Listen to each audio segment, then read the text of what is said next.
The first thing you're going to need to do is build your press. So you'll need your hinge clamps that you've purchased online, a board. I'm using a cabinet from IKEA that I found for $4.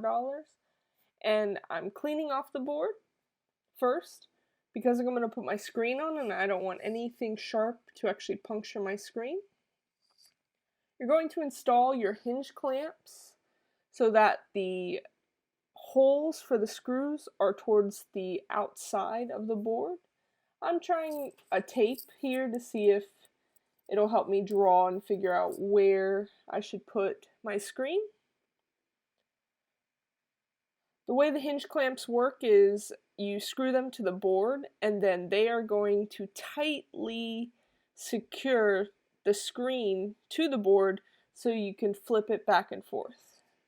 I've positioned the hinge clamps so that they can hold the screen tight at the side of the frame.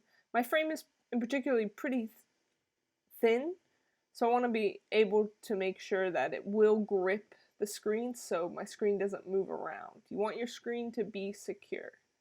I've marked my holes and I'll be using the screws that came with, but you can also use these lag bolts. These are a lot stronger, but that's if you have a screw gun. If you don't have a screw gun, you can use a Phillips head screwdriver. I just go ahead and use the hammer to tap it in and then tighten it. As you can see here, I'm marking the holes before I go ahead and screw, and then I'll go ahead and tighten the first screw in place and then proceed with fastening the others. Once you have completed this stage, just make sure all of your screws are tight so that your screen will not move.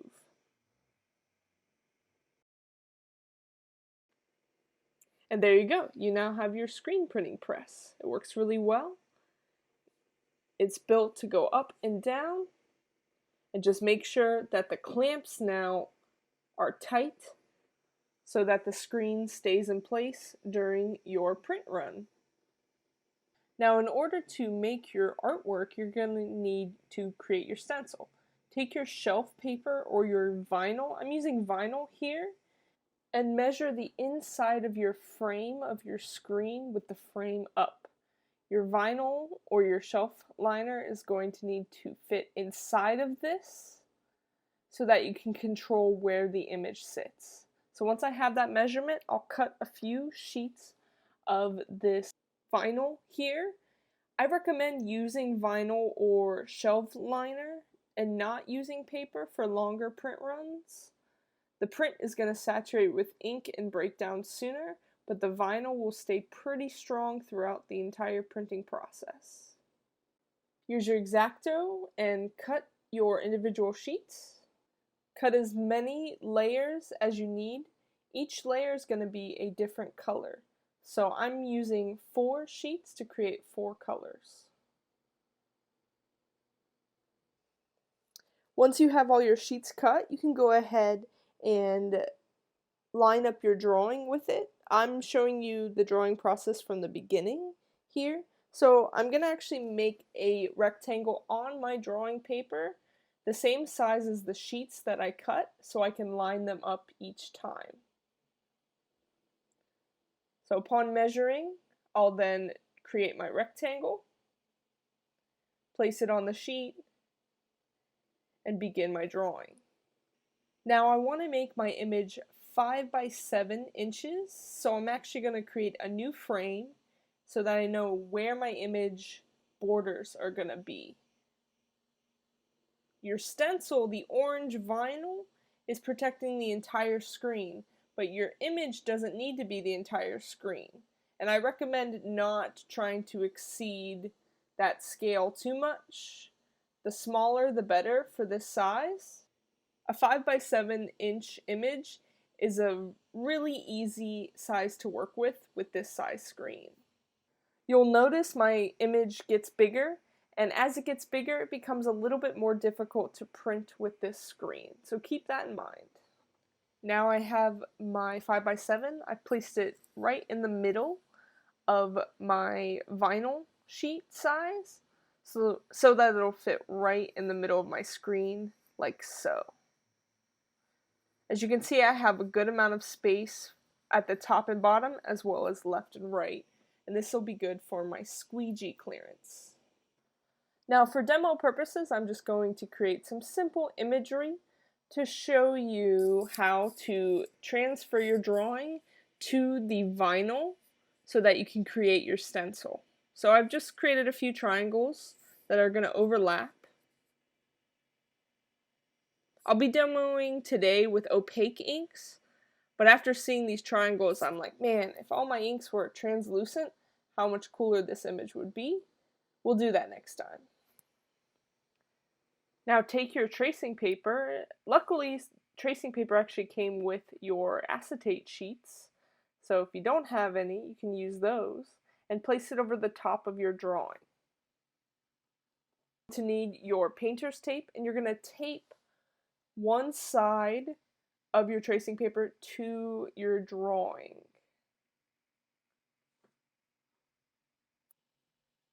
Then you're going to redraw your image onto the tracing paper so that you can cut it out of your vinyl. That's why we're using tracing paper, so we can see the image, but we can also use it to cut our image out of the vinyl.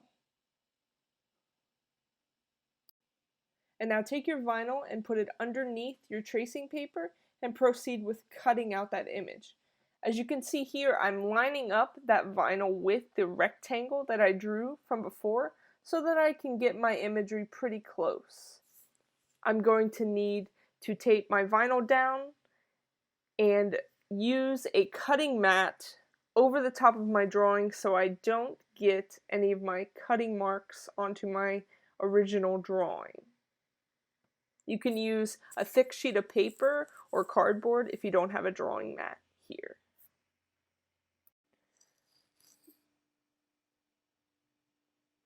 Once I've taped my vinyl down, I'll flop my tracing paper over and use my X-Acto to cut out the image. Make sure you cut through both your tracing paper and your vinyl. The tracing paper can be used later to create more stencils if you want, so don't throw that away.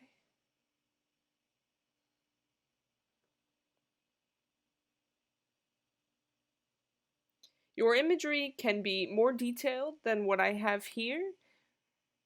I'm using just triangles to demonstrate the entire process, but push the barriers, push the limits to create some beautifully layered imagery. Once you're done, set that aside and then get your next one ready. I'm just making sure I'm cutting through the vinyl all the way so I don't rip the vinyl as I peel back the image. Taking all my tape off, and you can reuse all this tape and then do it again. So do it for all your layers. So this is the second triangle, cutting it out and saving the vinyl, and then I'm going to move on to the third image. So you'll do this for each layer that you want to print, each color you want to print. Remember, you do not have to do triangles here. This is just for demo. Take your first layer, which is going to be your color that's going to go first on your paper, and you are going to adhere the vinyl or your shelf liner to your screen. Peel back just a little bit to expose the sticky side, but keep the rest of your backing paper on. Go ahead and line up that sticky side with your edge, the inside edge of your frame. It takes a little bit of playing around to get it nice and flat, as you can see here. But don't worry if it does bubble up a little bit, you can fix that. So once I get it placed down, I'm going to grab my plastic card, and that's going to help me move the air out of the vinyl. Start from the center out always to force any air, to get rid of any air bubbles as you work.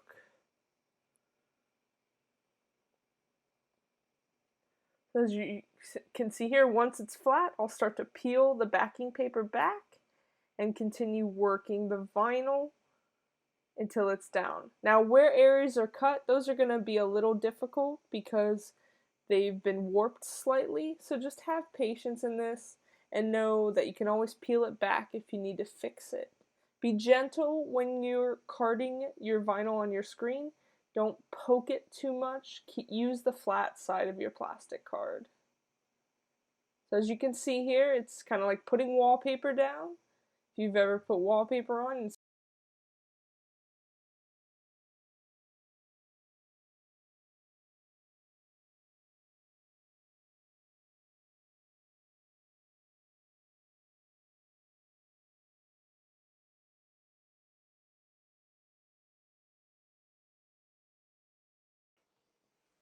So now go ahead and clamp your screen as tight as you can into the hinge clamps of your press.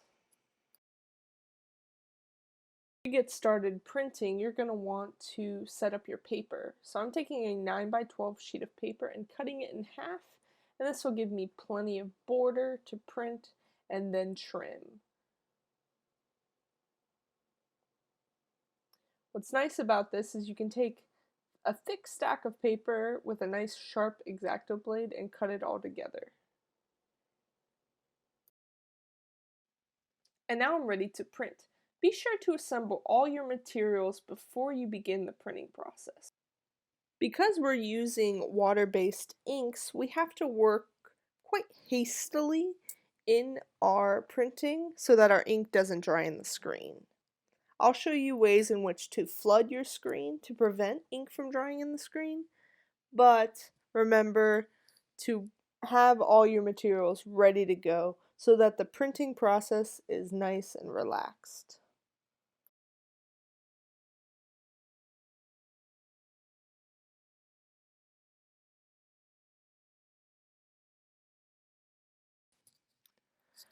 Now we need to register our drawing with the screen so we know exactly where to put our paper.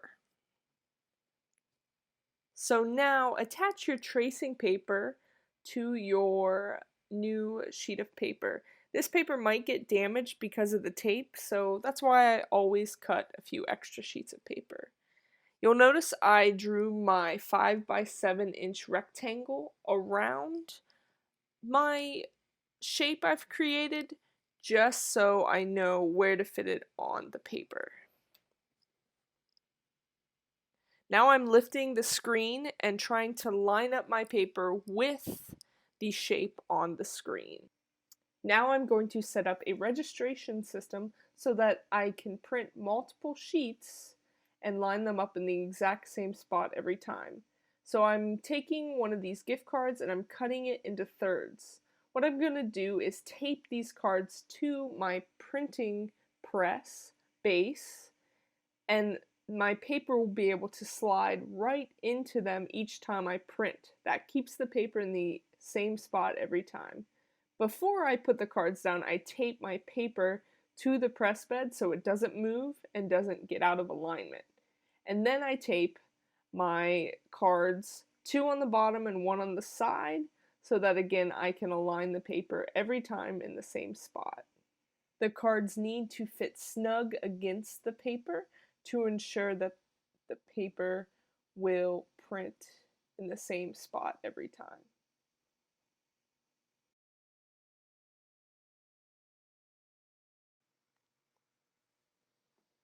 And now I do my final checks. My tape's ready, the screen is tight, I'll tighten it extra just in case. At this moment, check that I have my paper, and I'm ready to go. So now I'll take my acrylic paint, that's going to be my ink for this process. You'll either mix your paint together to create a custom color or use it right out of the tube. I'm going to use it right out of the tube for this part of the demo. Make sure you have an extra spray bottle filled with water handy, as well as a wet sponge. Always a good idea to clean up your area of any unnecessary items or items that could get messed up if printed on. Actually, this is the inkiest part of the job here. If you're printing inside, I recommend putting a tarp or a towel down. If you're printing outside, I would have your hose ready with a bucket.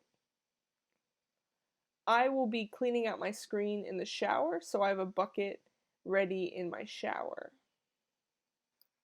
And lastly, before you start, we're going to need to seal the screen around the vinyl edge, that's the exposed part of the screen, with tape.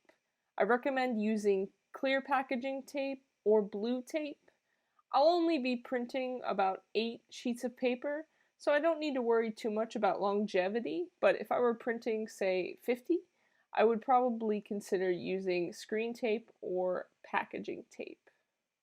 Make sure to press the tape into the screen so that it will not loosen while printing. Your squeegee is going to go over the tape, so you don't want it to lift during the process. Now just make sure your press bed is clean and clear, and now go ahead and put your acrylic paint on your screen. Depending on how much artwork is there, you usually need, for this size screen, around 1 to 3 tablespoons of ink. That should be enough. This part will become easier the more you do it.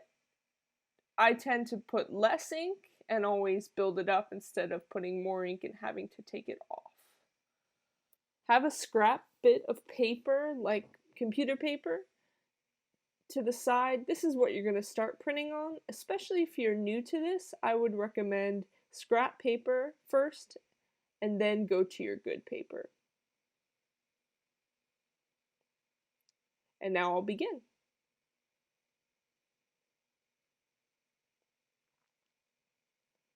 As you can see here, I have a nice bucket for all my inky stuff and where I can store my squeegee.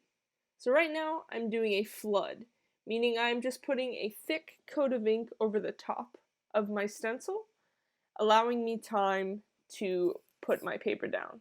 Then I'm pressing into the screen to create my image. So this is on a test sheet, and you can see it looks pretty good, but I'm going to do a few more until I feel that the artwork is working really well. You can see this is another flood. What a flood is doing is allowing the ink to create a barrier between the exposed screen and oxygen. Oxygen is going to dry out your ink, and you do not want that to happen, so that flood layer is going to protect it.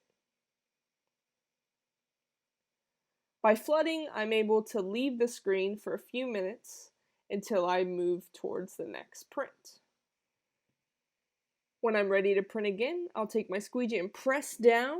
As you can see, I press down and all that ink is moved across, and then I flood again. You never want to leave your screen exposed during this process. When it's exposed, meaning there's no ink layer to protect it, it dries in the screen.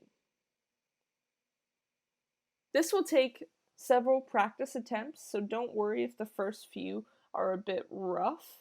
Just know you will improve the more you do this. So once I'm ready, I'll move towards my good paper, and I'll make sure to line it up with the card. So as you can see, I slide it in and I align it with all 3 cards, and then I print. Since this is thicker paper, I'm going to try with maybe 2 coats of ink to better the saturation. Some papers do require multiple layers. It all depends. I'm using a watercolor paper. This watercolor paper absorbs ink more, so there's the need for 2 hits. You have a window for yourself when you flood your screen, so the more ink you flood with, the longer you have in case you need a break. So I'll continue printing so you can see I'm pressing down and angling my squeegee to print. When I'm flooding it, I'm lifting the screen just a little bit so that I can coat the screen.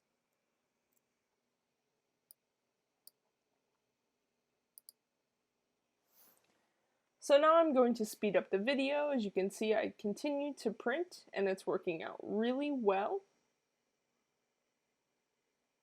The faster you go, the better chance your ink will not dry in the screen.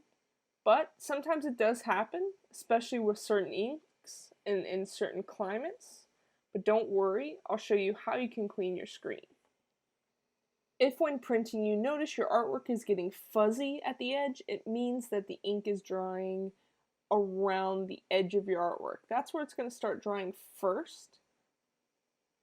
So what you're going to need to do is clean it with your sponge.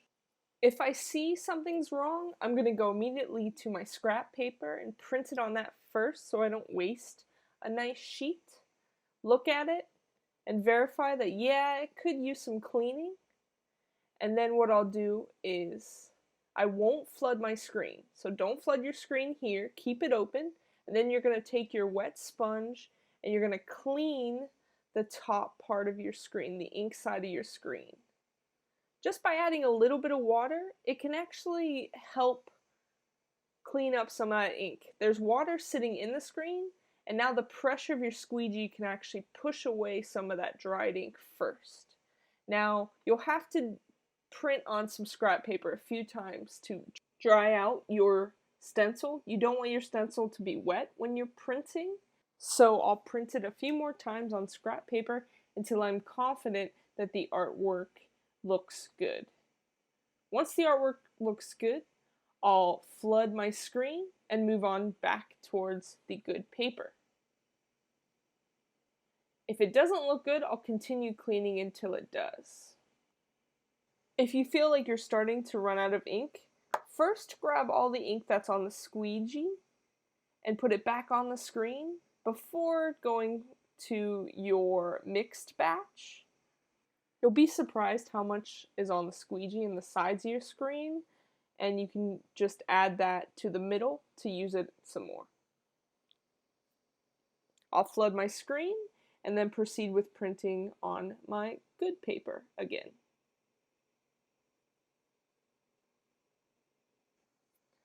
So keep an eye on the artwork and make sure it's printing sharp and that it doesn't get blurry again. If it does, then you'll need to clean the screen again. But usually after you've just cleaned it, you have a good window.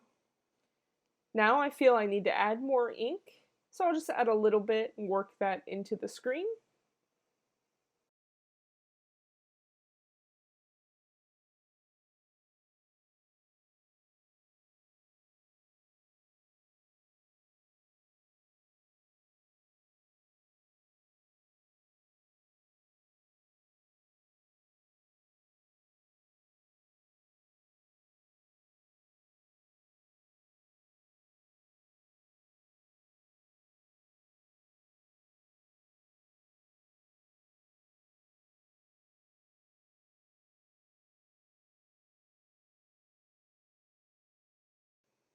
And now here's a side view of the printing. So this is using the test print. I'm not worrying about lining it up. I just need to make sure my screen is printing right.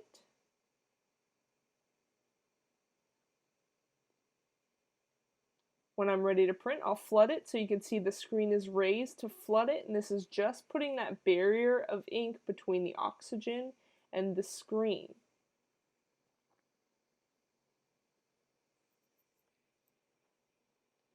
Here's a view of collecting all the ink off of the squeegee into the sides of the screen and placing it back into the middle. Your squeegee is pushing that ink to the sides, so it's always good to push that ink back into the middle of the screen. Nice view of the flood again. As you can see, I'm not applying any pressure when flooding. I'm lifting the squeegee off the screen to put a thick layer. And now I'm printing my good sheet, so I'm taking my time to register the paper and printing. That's what you want it to look like when you're printing. All of the ink has been pushed against the artwork so that you see nothing but screen. It's pushed into the screen and on top of the paper. Whenever printing, I'm always checking the print after it's been pulled. By checking, I'm making sure the ink isn't drying, and here I'm adding more ink. I want to show a few more pulls with this angle so you can really see the process. This is a flood. As you can see, I even put my tape underneath my screen just to keep it elevated.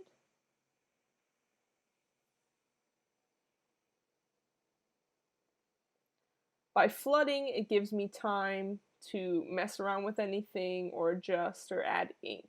So always flood your screen.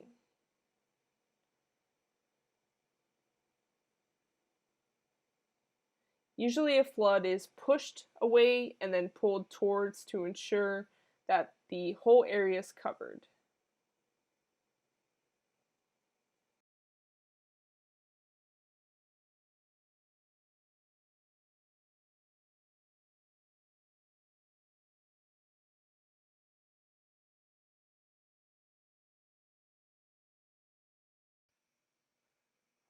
And if you're keeping track of the stack, you'll notice that it's getting pretty low, meaning we're almost done.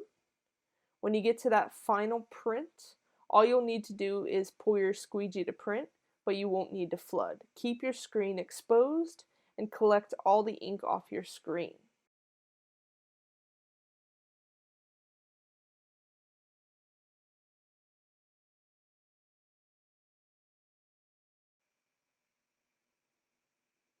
Take your plastic card and put it back into your cup of ink.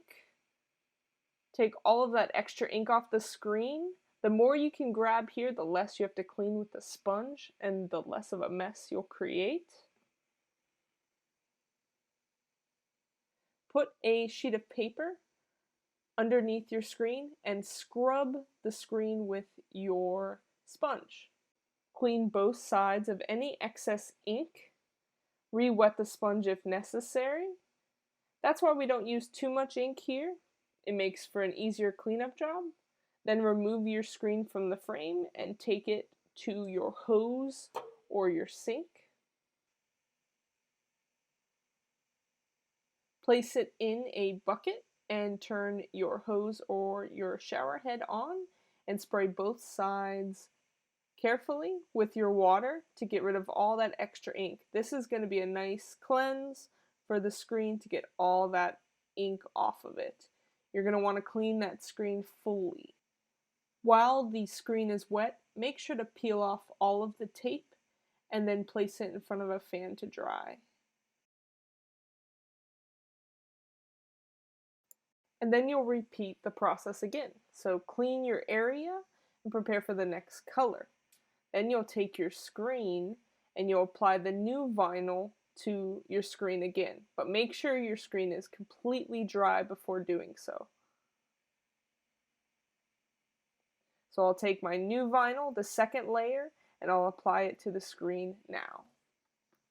I went through this step by step in the first part, so I won't do it here. But remember to take your time and apply it gently, a little bit at a time, and use that card to get rid of any air bubbles.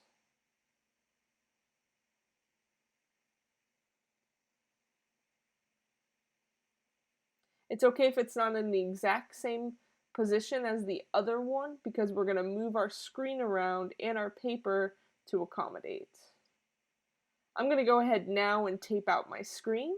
That way I don't have to do it later. This protects your edges and your frame from ink. Now, just like before, make sure your screen is locked in and won't move. And you're going to have to align your drawing with your printed paper. So you have imagery already on this paper from before, so you're just now going to line it up to it. So I place my tracing paper over the top of the first layer to line it up with the screen. As you can see, it takes me a few tries, a few lifts of the screen to make sure it is in the position I want it to be. So I'm just moving the paper around until it lines up. Tape the paper down and then place your cards. As you can see, I have my tape on it from the last run, so I'm not being too wasteful. And then check your printed paper and then you're ready to go. So this one I'm actually mixing in ink for, so mixing it in a cup. I flooded it and now I'm going to print the second layer. Make sure that first layer is completely dry before moving on. It takes at least 30 to 45 minutes to dry if it's acrylic paint.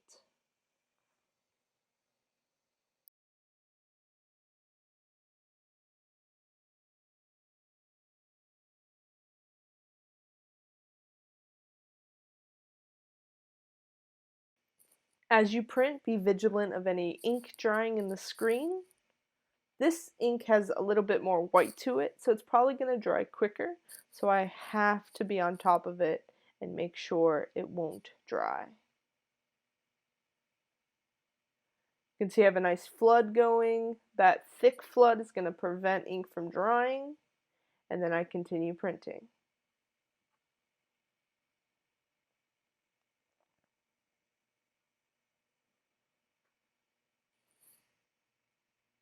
And once I've wrapped up this, I will remove all the excess ink and put it back into its container, remove it from the squeegee, and then clean my screen with the sponge. The sponge is going to do a lot of the work here so that you're not putting a lot of ink in the shower or outside.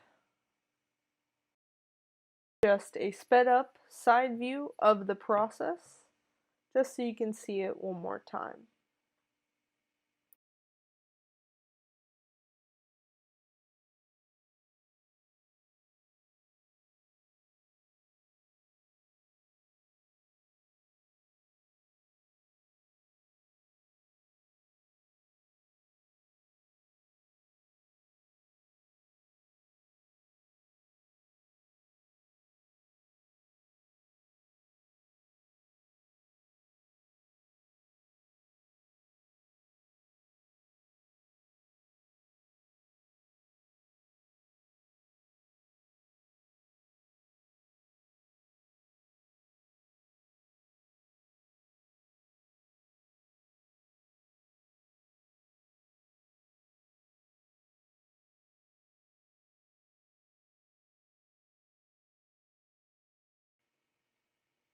Here's a slowed down view of the cleaning process.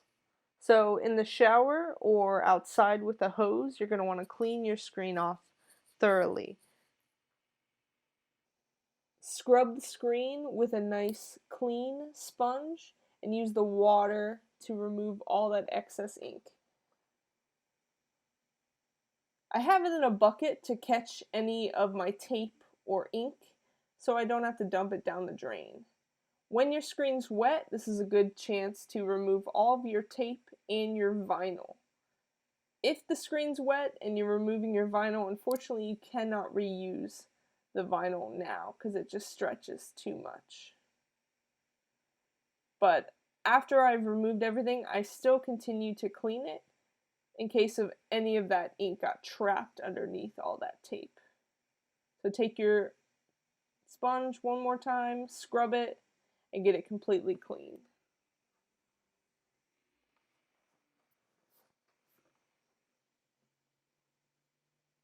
Once ready, do a final rinse and then set it by a fan to dry. Then I'll take my squeegee and do the same. I'll clean it first with my sponge and then rinse it off.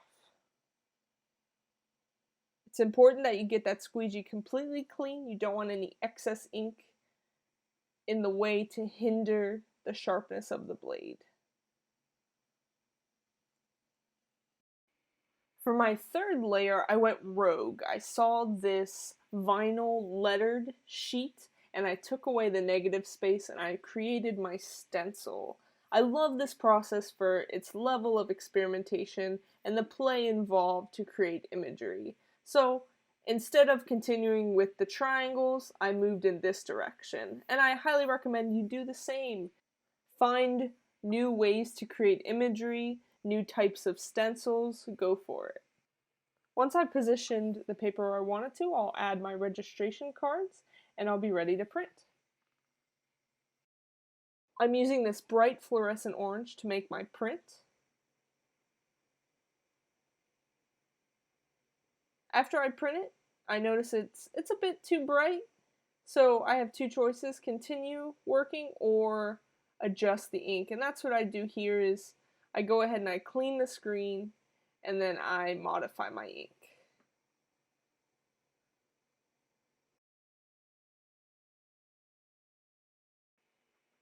Now, if you want to print this screen in a new color, you'll have to clean it out, but do not remove any of the tape. Just clean it out really well and leave it in front of a fan to dry. For this next layer, I applied several vinyl stickers together. Some of them overlapped. Be wary of getting too thick in your stencil. The thicker or higher your shapes are, the more ink is going to get placed. So some of those details are going to get lost here, and you'll see as I print what happens. I'm using the tape to frame out the image to create my border, and then continuing to add some more letters to create more shapes and positive space. Once I've done that, I'll use my card to flatten out anything. I'll add my ink and print. You'll notice I have some cardboard pieces taped to my screen because this image has a lot more ink. What I need the screen to do is to actually spring back quicker so that I don't get any unwanted marks in all that flat area. So I just tape 2 pieces of cardboard either to my screen or to the press bed to create what we call off contact. Now I can take those tracing papers from before to create more stencils if I wanted to block some of this information. I'm using a sheet of paper here, and as you can see, only parts of the image gets printed because it's being blocked and printed on that scrap bit of paper. It's a great way to make some unique prints. And for my final color, I've taped off everything but the space around the word here to finalize my print. When you are finished with each print run, make sure your prints can dry for at least 30 to 60 minutes. I use a desk organizer to keep all my prints away from each other and save space. You can also place them all on a table for them to dry, but again, make sure they are dried before printing or doing any trimming for final presentation. Once you've completed your print, this is a good chance to really clean the screen thoroughly so that you can reuse it for the next print run.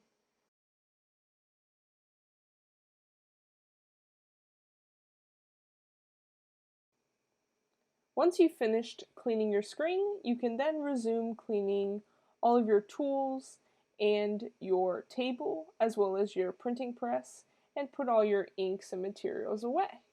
So I first start off by cleaning my printing press of any ink, removing cards, saving them, and throwing the tape away. I do a nice thorough cleaning of the printing press, and then I go in and I start to clean any little bit of residue ink out of my screen using a rag. With a little bit of cleaner, I can start to remove any ink stain before it dries on my screen. Once I've completed that, I'll dry off my printing press and begin to put all my materials away.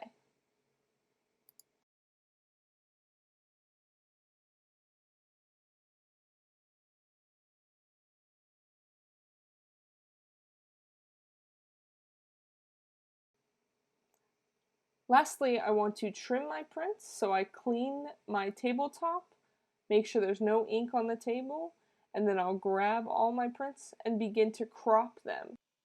So I take a blank sheet of paper, a few blank sheets of paper to create a viewfinder so that I can see where the image looks best and I can confidently crop them for final presentation.